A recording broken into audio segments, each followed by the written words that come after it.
Olá, tudo bem? Nós estamos iniciando mais um podcast, Diálogos, do Centro Universitário Farias Brito, e hoje entrevistando um professor, um amigo e uma pessoa que é muito conhecida aqui no Ceará, no Brasil e em vários países do mundo, que é o professor Bosco Monte, professor universitário. Hoje ele também contribui com universidades fora do Brasil, inclusive no Emirados Árabes, com cursos de pós-graduação. E o professor Bosco Monte, recentemente, este ano, foi convidado pelo prefeito Evandro Leitão para assumir a coordenadoria de Relações Internacionais da Prefeitura de Fortaleza. E, Bosco, eu te convidei porque acho que nós estamos num momento assim, muito efervescente, né, do mundo das relações internacionais e como é que Fortaleza entra nessa história, né? Então, eu vou fazer assim, uma primeira pergunta para que você me justifique por que Fortaleza, quarta cidade do Brasil em população, não é, tem que ter uma coordenadoria de relações internacionais. Qual o objetivo do prefeito Evandro Leitão e seu em ter uma coordenadoria desse tipo no mundo que nós estamos hoje? Bom, primeiramente eu quero agradecer, Bruno, pela oportunidade. Eu sei que esse programa seu é visto e ouvido por muitas pessoas, não apenas em Fortaleza, não apenas no Ceará, não apenas no Brasil, mas em outras regiões do mundo. Sou testemunha disso. Algumas pessoas já denunciaram que o seu programa já passou as fronteiras brasileiras. Beleza. E, para mim, é motivo de alegria compartilhar com você algumas ideias. O prefeito Evandro Leitão, quando me convidou para fazer parte, né, do seu grupo de pessoas que pensam com ele estratégias para o município, chamou a atenção daquilo que é uma realidade. Fortaleza, quarta maior capital brasileira, com um PIB expressivo, precisa conversar com aqueles que estão fora do Brasil. Perfeito. E isso foi muito bem recebido quando nós conversamos. E a ideia é que Fortaleza amplie o seu diálogo com atores estrangeiros. Nós temos uma capacidade muito pequena de financiarmos nossos projetos. A prefeitura tem uma dificuldade natural, como várias outras prefeituras brasileiras, de ter recursos. Os seus ativos não residem apenas naquilo que é aparente. O sol, a praia, isso sim é importante, sim, mas isso não é tudo. Claro. E os recursos federais também são reduzidos, principalmente em tempos de vacas magras. Sim. Portanto, a necessidade de atração de poupança é uma realidade. Isso foi a gênese da conversa com o prefeito, de nós sairmos do nosso ambiente, perfeito, buscarmos alternativas. E nesses 6 primeiros meses da gestão, nós temos identificado que geografias, que lugares podem ser interessantes para a prefeitura dialogar, discutir e, eventualmente, trazer investimentos para a cidade. Perfeito. Bosco, talvez você seja, do Brasil, uma das pessoas que mais conhece a África. Você conhece os outros continentes também, mas você é um especialista em África. O presidente Lula, inclusive, se assessora com você quando viaja à África, não é, para que você possa municiá-lo de informações sobre aqueles países. Mas você, com certeza, está acompanhando aí com muita atenção o assunto que talvez seja hoje o mais discutido no Brasil, né? Essa questão aí da tarifa de 50%, que na verdade é uma sanção que o governo Trump, o presidente Trump, ele coloca nas exportações brasileiras, que com certeza tornará os nossos produtos mais caros nos Estados Unidos e menos competitivos, né? E isso está aí criando uma série de movimentos políticos. A gente vê os governadores também se manifestando, o próprio presidente Lula tentando aí uma nova conversa com o governo americano. Há uma chantagem, né? É isso que a gente percebe.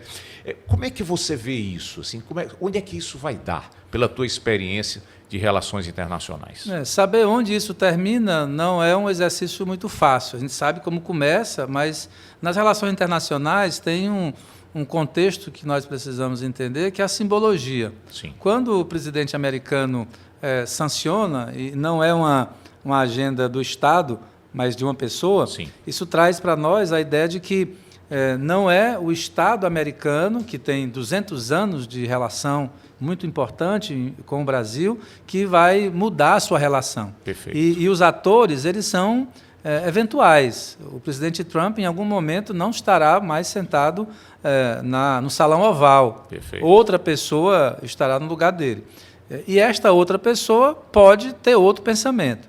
Nesse momento em que o presidente Trump apresenta uma sanção de 50% sobre os produtos brasileiros, há um estremecimento, os empresários, o governo... Inclusive empresários americanos, né? Empresários que americanos... importam os produtos brasileiros. E de outros lugares também. Né? Há uma inquietação. E os empresários, eles têm um poder muito grande de indicar os caminhos.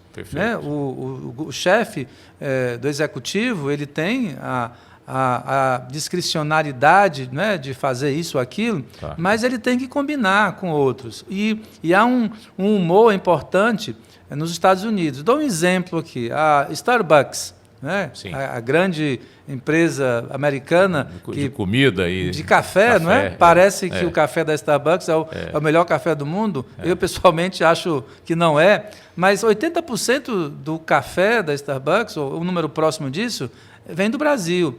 Então, se os produtores de café fizerem um movimento, né, contrário ao que se faz hoje, é possível que a empresa, a marca americana, tenha dificuldade. Isso também acontece com o suco de laranja, acontece também com a carne. Então, em algum momento, o presidente Trump vai ter que voltar atrás, como já fez. Lembre que não é a primeira vez que ele apresenta um número. O Brasil mesmo, logo nos rompantes iniciais dele, teve a possibilidade de ter uma tarifa maior, e a tarifa ficou em 10%, que é um número razoável, eu diria, educado. Então, esse número de 50%, que tem um calendário, não é? Algoz, para o dia 1º de agosto, é possível que na próxima semana haja uma modificação nessa agenda. O vice-presidente Alckmin esteve em conversa com autoridades americanas e eu acho que aquilo que a gente não está vendo, e a diplomacia brasileira tem sido muito cautelosa, o presidente Lula, no seu estilo assertivo nesse episódio, tem esperado o tempo ser um aliado. E o tempo nas relações internacionais também precisa ser considerado, porque nem sempre a segunda-feira é segunda-feira. Nem sempre o dia 1 é o dia 1. Perfeito. Há necessidade, há um movimento de pessoas, de maturação, né? E de entender. Né? O presidente Trump ele usou esse espaço, né, que ele tem de ampliar a margem para os produtos brasileiros a seu favor, mas usou argumentos que não são reais. Primeiro, ele disse que havia uma perda, um prejuízo para os americanos, que aí os números são tão fáceis de ser identificados. Né? É o contrário, o Brasil tem um déficit, né? O Brasil importa mais do que exporta. Então, o que ele disse não tem valor, do ponto de vista da veracidade, você pode dizer... O número não é este, é o outro. E aí você esclarece. E o outro fato importante, ruim, é que ele deu um contexto político e ideológico a algo que, nas relações internacionais, não é aceitável. Perfeito. Quando você coloca pessoas importantes e responsáveis para discutir temas como esse. Né? Eu, nesses dias, tenho conversado com algumas autoridades de alguns países. E as pessoas, como eu, estão estarrecidas com a oportunidade ruim que o presidente americano usou para penalizar o Brasil. O Brasil é maior do que esta arenga. Perfeito. As relações de 200 anos, elas vão continuar. Perfeito. E isso o presidente Trump precisa entender. E eu entendo, e acho que ele vai entender sim. Acho que o momento... pressões externas e internas. Né? Mais internas do que externas. Perfeito. Porque os empresários americanos não estão interessados nisso. Qual é o ânimo de qualquer empresa se não ter o lucro, se não ter receitas? Se as empresas virem que por um rompante do presidente elas terão prejuízos, elas vão dar um passo atrás, chamar o presidente de atenção e dizer, bom, a banda não deve tocar desse jeito. Você falou uma coisa importante, né, Bosco? os Estados Unidos foram um dos primeiros países a reconhecer a independência do Brasil. Estou voltando aqui para 1822. Então, logo em seguida, os Estados Unidos reconheceram a independência do Brasil, foram um dos primeiros, e como você falou sempre, esses dois países tiveram excelentes relações diplomáticas, né? E você falou uma coisa muito importante, a diplomacia brasileira é muito competente, né, Bosco? É muito profissional. Nós formamos diplomatas que hoje são referência para o mundo, né? Agora, você não acha que o Brasil, nós vamos aqui para as 2 últimas décadas, quer dizer, o Brasil, que não tinha assim, uma liderança internacional, o Brasil ajuda, hoje está aí no G20, inclusive, a liderança do G20 em algum momento, aí o presidente. Nós temos aí os BRICS, que eram 5 países, hoje já são 11, salvo engano, não é isso? 11. Inclusive com países árabes, com países africanos. E o Brasil é um dos articuladores disso tudo, né?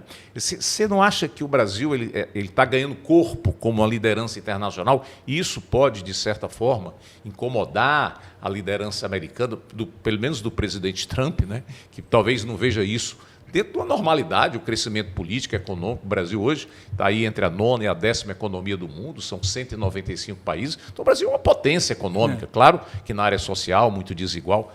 Tem a ver com isso, Bosco? Você, talvez, lembrando das suas aulas, né, e muitas pessoas que estão ouvindo e vendo esse programa vão lembrar das suas aulas de história, de geografia, de conhecimentos gerais. Sim. E em algum momento dessas suas aulas, você falou de uma bipolaridade. Sim. Que o mundo tinha 2 flancos. Isso. O mundo tinha 2 caminhos. Talvez Perfeito. até uma dicotomia, não é? O que é bom, o que é ruim. Uma hora o pêndulo está para os Estados Unidos, outra hora está para a antiga União Soviética, que depois virou Rússia. Isso. Naquele momento, estou falando de 3 décadas, né, nós tínhamos uma dificuldade, a Guerra Fria, ela nos fragilizava como Estados. Perfeito. Mesmo que os Estados fossem importantes, mas você tinha que tomar um rumo, tomar um partido. Quando esse ambiente mudou, quando o mundo deixou de ser bipolar, onde você tinha um lado e outro, e passou a ter outros lados, você tinha outros contornos, algumas nações surgiram. Você lembra dos tigres asiáticos, né?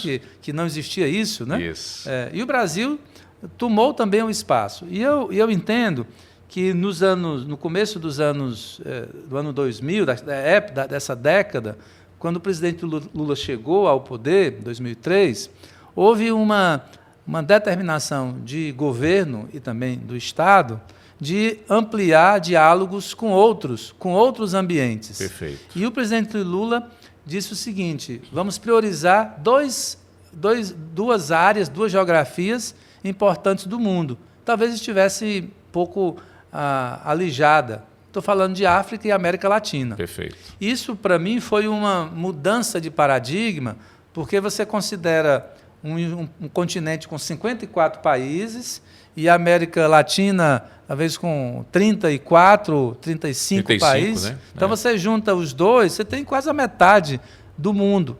Na hora de uma concertação, na hora de votos, esses estados, porque tem o Brasil agora como alguém que chamou a atenção, esses estados dão os votos. Eu me lembro de 2 episódios para ilustrar isso que eu estou falando.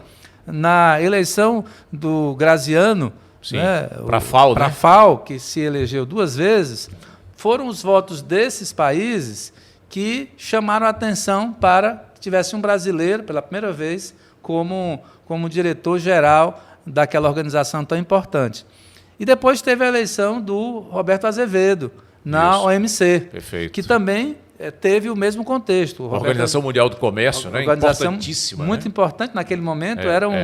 Hoje menos, né? Era um fórum muito importante. O Brasil ganhou, por exemplo, um contencioso do algodão contra os Estados Unidos na OMC. Perfeito. Então, esses 2 ambientes foram reconhecidos, né, como o Brasil como um espaço de diálogo. Então, o Brasil ganhou expressão, sim. E depois, outros ambientes, o Brasil participou. A formação dos BRICS, eu me lembro aqui em Fortaleza, quando, em 2014, nós tivemos a reunião dos BRICS e foi em Fortaleza, no protagonismo do Brasil, que foi lançado o Banco dos BRICS. Isso. Numa indicação do Brasil. E muitos diplomatas brasileiros, e fazendo a referência que você apresentou aqui da escola diplomática, né, o Brasil sempre teve um cuidado de chamar para a conversa, de fazer com que os diferentes sentassem à mesma mesa, embora com pensamentos contrários, às vezes com divergências muito profundas. E isso é notado no mundo todo. Eu tenho experimentado em conversas com diversas autoridades e parceiros, né, com quem a gente dialoga, que o Brasil é um espaço de apoio para aquelas dificuldades que, eventualmente, o mundo enfrenta. Perfeito. Mas o mundo não é o mesmo, né? Hoje, as lideranças mundiais elas não são as mesmas. Sim. O presidente brasileiro atual, né, que teve 2 experiências passadas, encontrou um mundo diferente. O presidente Lula, quando chega ao governo brasileiro em 2023, ele não encontra o Brasil do mesmo jeito que chegou... De 20 anos atrás, né? De 2003, porque os atores eram outros, né? Os atores hoje são outros. Sim. E nós não temos lideranças globais que chamam os diferentes para acharem uma resposta. Nós temos muitos conflitos hoje, é importante a gente mencionar nesse momento. Né? Nós temos Gaza, que é uma coisa seríssima. Sim. Nós temos Ucrânia e Rússia, que é outra dificuldade. Tivemos recentemente aqui uma arenga entre Venezuela e a Guiana. Né? E a gente tem conflitos que precisam de diálogo, precisa de um diapasão, precisa de alguém, né? Uma pessoa física que chame para a luz, né? Para uma realidade que não é a realidade que as pessoas querem, mas é uma realidade possível de se encontrar. E o Brasil tem esse papel. Só que não dá para dialogar quando, do outro lado, você tem um estremecimento. Sim. O presidente russo talvez não tenha mais a convicção de que a Rússia tem que conversar com outros. Né? Sim. E como é que dialoga nesse momento? Se isolou ali na Europa, né? Se isolou com o resto do mundo. E também se isolou porque viu que as sanções que lhes foram aplicadas não são sanções tão duras. Aí eu faço aqui um comentário. No ano passado, eu fui para a reunião dos BRICS, na Rússia, e eu já tinha visitado a Rússia outras vezes, mas desde a pandemia eu não havia ido à Rússia. Né? Então, desde 2000, eu não tinha ido à Rússia. 4 anos que eu não havia estado lá. E com as sanções, eu imaginava que a Rússia era terra arrasada, porque não tem voos. Para chegar à Rússia, eu tive que fazer um périplo, fui até os Emirados para pegar um voo, então foi o voo que normalmente era de Lisboa para Moscou 5 horas, para chegar lá eu gastei quase 20 horas. Sim. É uma dificuldade. E eu pensei que as pessoas, os russos, estavam ali cabisbaixos, imaginando que o mundo tinha sucumbido. Ao contrário, muitos estrangeiros, não americanos, não europeus, mas asiáticos, né, dos Emirados Árabes, da Arábia Saudita, né, do Golfo, né, do Oriente mais distante, chineses, indianos, nem se conta, eram muitos. Os restaurantes abarrotados. E eu me lembro que eu fui no restaurante e a pessoa perguntou se fui pagar a conta com o cartão, né, os cartões de crédito que a gente usa, e são cartões americanos, né, com as bandeiras americanas. Esse cartão não se recebe aqui, não é? Então você tem um cartão local, você tem rublo? Eu disse não. Aí, acabei nem pagando a conta, que lá não aceita Pix. Não aceita Pix, né? Mas as coisas funcionam normalmente. Né? Então o presidente Putin não está preocupado. Porque também não tem um diálogo. Né? A ação da OTAN era para ser outra. Né? Isso, não era para enfrentar a Rússia. Né? Eu tenho uma crítica com relação à condução desse conflito com o Zelensky. Né? E o governo brasileiro foi, através do ministro Celso Amorim, foi bastante inteligente de conversar com os russos mais do que com os ucranianos. Porque os ucranianos eles têm a dificuldade porque têm que conduzir o acordo, né, as suas ações, com a OTAN. E a OTAN ela estava quase inoperante. E os Estados Unidos, e aí tem que é o grande líder da OTAN, né? Precisa de mais tempo para a gente conversar, não é? Os Estados Unidos precisavam recuperar o espaço da OTAN para que a indústria armamentista, a indústria bélica americana, portanto, supridora das necessidades da OTAN, pudessem voltar a ter expressão. Muito bem. Veja bem, eu quero pegar um pouco esse ponto que você agora aprofundou, Bosco. Você colocou muito bem que até aí o início dos anos 90, nós estamos falando aqui 1989, a queda do Muro de Berlim, 1990, reunificação da Alemanha, 1991, o fim da União Soviética, aquelas 15 repúblicas que formavam a União Soviética se tornaram 15 estados, países capitalistas, né? Sob a liderança, a Rússia, claro, tem uma liderança em relação a alguns desses países, outros foram para a OTAN, inclusive, né? Faziam parte da União Soviética. Então, você colocou muito bem, acabou o mundo bipolar. Mas havia uma expectativa de alguns estudiosos, né? A história acabou, agora é o capitalismo liberal que vai liderar o mundo, então dando a ideia de que o mundo talvez voltasse a ser unipolar sob a liderança dos Estados Unidos, mas como você colocou muito bem, o mundo hoje é multipolar, né? Há várias lideranças, há vários polos, há vários organismos regionais de países, né? São vários blocos que se formaram. Muito bem, mas veja, o Brasil sempre teve como seu aliado comercial prioritário, durante décadas, os Estados Unidos. Mas já não é assim, né, Bosco? Hoje é a China. A China é o país que a gente mais comercializa. Você não acha que isso também, o fato da China estar crescendo, há alguns autores que dizem que a China vai superar os Estados Unidos, é apenas uma questão de tempo em termos de PIB, não é? Quer dizer, isso não há uma preocupação também, hoje, do governo americano, dessa boa relação que o Brasil tem com a China, porque a China é a segunda economia do mundo, né? Então poderá ser a primeira, abastece o Brasil, inclusive, com muitos produtos manufaturados, industrializados, tecnologia que antes não existia, produto chinês era produto xing-ling, de qualidade inferior, hoje é uma boa qualidade. Você não acha que também essa relação do Brasil com a China pode preocupar um pouco aí, essa visão limitada que tem o presidente Trump?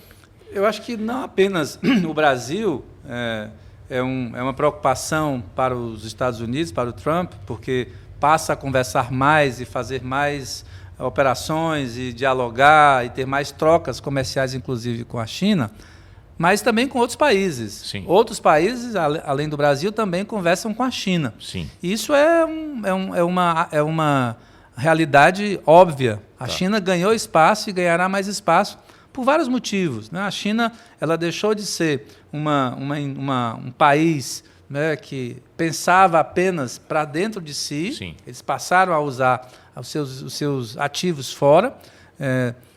A poupança interna chinesa é muito importante. O Estado consegue fazer com que as pessoas, os indivíduos, aportem recursos para os investimentos chineses. Se você falar com um chinês, ele guarda 30% do que ganha. Já é cultura chinesa. Cultura. Né? Então, imagina, poupança, né? Imagina uma poupança interna de 30%. 1 bilhão e 400 milhões de habitantes. As pessoas deixam dinheiro no banco, elas não vão à caça do dinheiro, e o Estado usa esse dinheiro para que os seus projetos em outros lugares do mundo possam ser implementados. E eles têm uma capacidade de articulação muito grande. A diplomacia chinesa ela é muito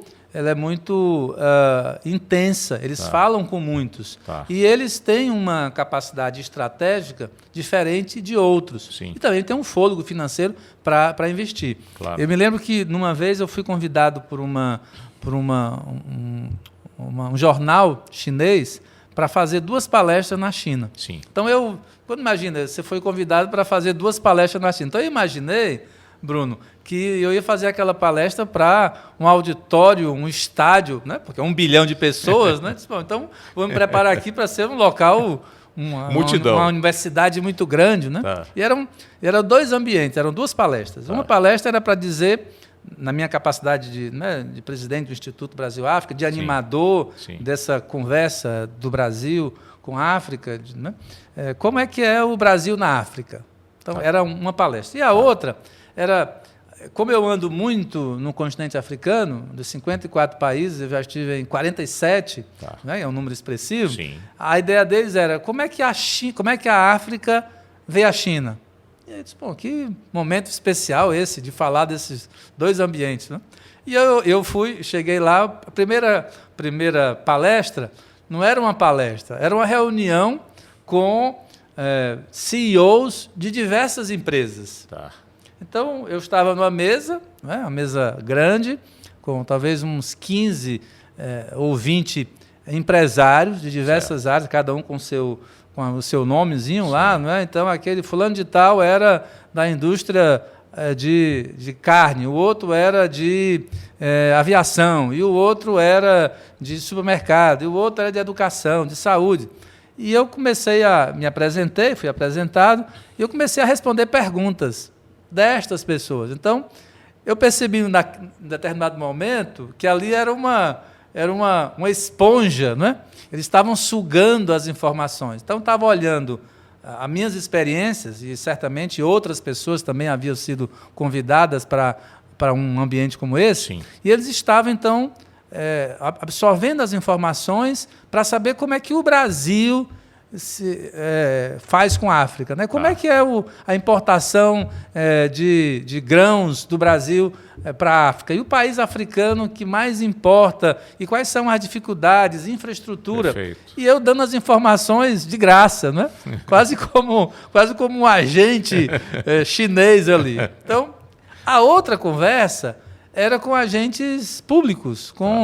A conversa foi no partido. Sim. E aí eu conversei com o antigo embaixador da China em Washington, o adido cultural da China que estava lá em Luanda. Tá. Então, essas pessoas também ouviram de mim qual era a impressão que eu tinha da China com a África. Perfeito. Nessa segunda conversa, eu estava mais bem preparado, porque eu já tinha entendido o que é que eles queriam, a estratégia mesmo, né? Deles. Então, isso é só para dar um exemplo de que a China tem um modelo especial. Né? Nós não podemos mais deixar de colocar na agenda a China. Perfeito. Isso, o Estado, o Brasil, precisa conversar com a China, o Brasil como nação, mas também os municípios, mas também as empresas precisam ter a China como parceiros muito mais ou distantes de ser um inimigo, um concorrente. Claro. Quem não convidar a China para a festa não terá a melhor festa para ir. Perfeito. A China precisa estar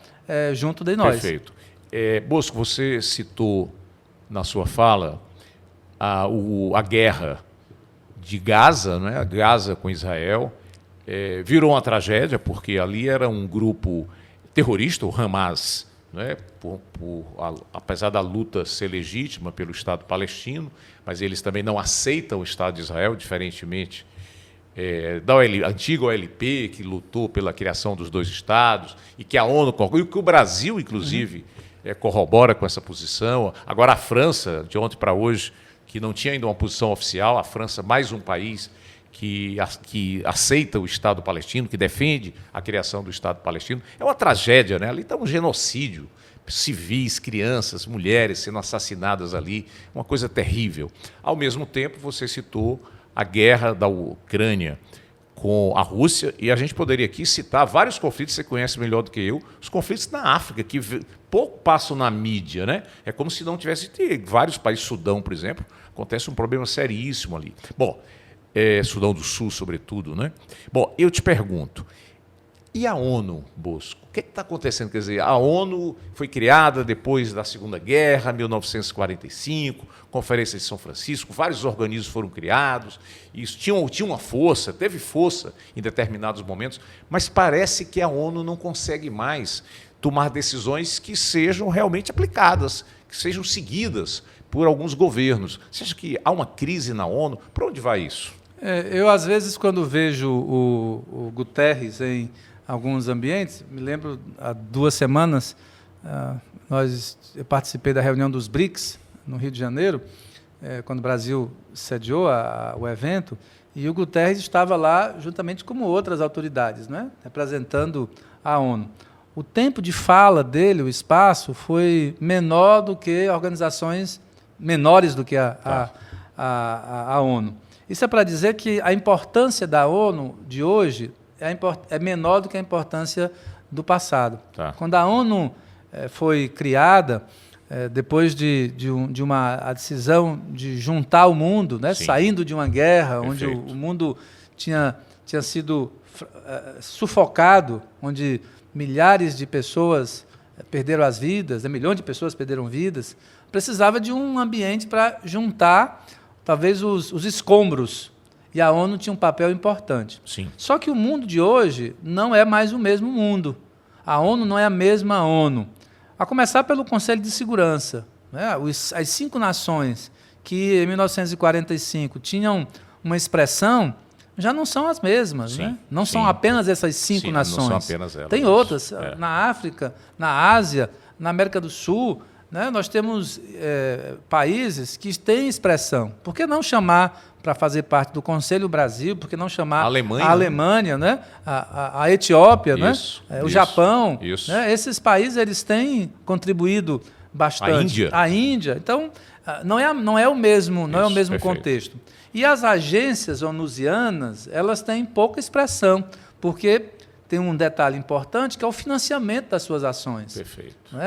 Aquele aspecto de grande organização da ONU não acontece no dia a dia. A OMS tem pouca capacidade. A gente viu a pandemia. Organização Mundial de Saúde, né? Nós temos a OMC também está fragilizada, né? A FAO tem pouco recurso, a Unesco tem pouco recurso, e os recursos eles acontecem na contribuição dos países. E é proporcional ao PIB dos países. Né? Então você tem países... Estados Unidos hoje tem diminuído, né? E aí esses países grandes, como os Estados Unidos, não dão mais a devida atenção para a ONU. Tá. Então é aqui uma discussão de como isso vai avançar. Acho que os fóruns, né, os ambientes multilaterais, para além da ONU, ganham expressão.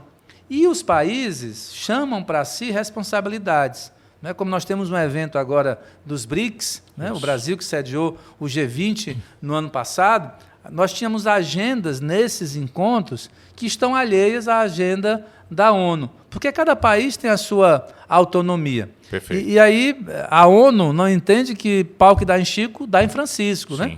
O peso da ONU, as sanções da ONU, lembra do Saddam Hussein, lembra do Bin Laden, né? Essas pessoas foram assassinadas, aqui não tem nenhuma defesa a favor deles, né? Mas elas foram perseguidas e assassinadas por uma ação que a ONU disse, ok. E por que não na Síria? E o conflito que tem no Sudão? E os outros conflitos? A ONU perdeu o seu espaço de mediação, né? Mediação e de indicação de um caminho, rumo, né? De caminho. Tá. E os caminhos eles são tomados por atores locais. E eu volto a falar, nós carecemos de atores globais, pessoas que, com a sua voz, chamam para um diálogo. Ao contrário, nós temos uma disputa muito grande. Né? Se você mencionar quais são os líderes mundiais que podem convocar para uma grande reunião. O líder mais importante contemporâneo que nós tivemos morreu há 13 anos. Estou falando de Nelson Mandela. Perfeito. Pensei nele também. Além dele, não tem mais nenhuma pessoa em nenhum país. Isso é ruim. Então, a representação do ambiente, né, ONU, tem pouca relevância hoje, porque as pessoas não acreditam. E os líderes das grandes potências, né? O Xi Jinping, até que é um líder mais moderado da China, apesar de ser um país autoritário, com partido único e tal, mas, de qualquer maneira, ele tem uma posição. Mas o Putin, não é? Naquela guerra com a Ucrânia, se isola ali, e pelas razões que você acabou de colocar. E o Trump, que também ele é contra o multilateralismo, ele pensa na América grande, né? Novamente, não é? E não faz esse papel de mediação, como os presidentes americanos sempre foram líderes mundiais. Ele não é um líder mundial. Não é? Eu faço aqui o chapéu que o Trump usa, não pode ser o chapéu que alguns brasileiros usam. Pois né? Então, o Trump ele usa essa imagem da América que precisa voltar a ser o que era. América e Estados Unidos, América, né? A América dele, né? Só que a América que era no passado, hoje rivaliza com outros lugares. Tem outros lugares que são tão grandes quanto a América. Né? Então, o Trump também não é a relevância maior dessa discussão, né? Porque ele não representa também a ideologia de uma nação. Sim. Claro que parece muito com alguns americanos o que ele fala, mas não é o país. Mas é um país né? muito dividido. Você vê os governadores de vários estados, Uhum. inclusive dos estados mais ricos, né? Nova York, Califórnia, criticando a postura do presidente Trump. Né? O presidente Trump ele tem a oportunidade agora de expressar a sua natureza. Sim. E aí a gente vê, Perfeito. escuta, mas isso não representa o que o Estado americano é. Muito bem.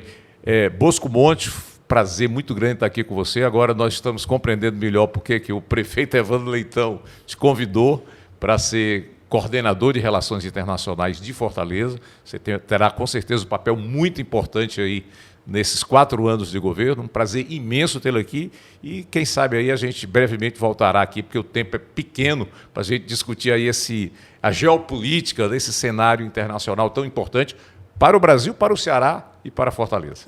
Eu acho que a gente tem oportunidade como essa de apresentar ideias, mas muito mais do que ideias, pensar em ações. Sim. Né?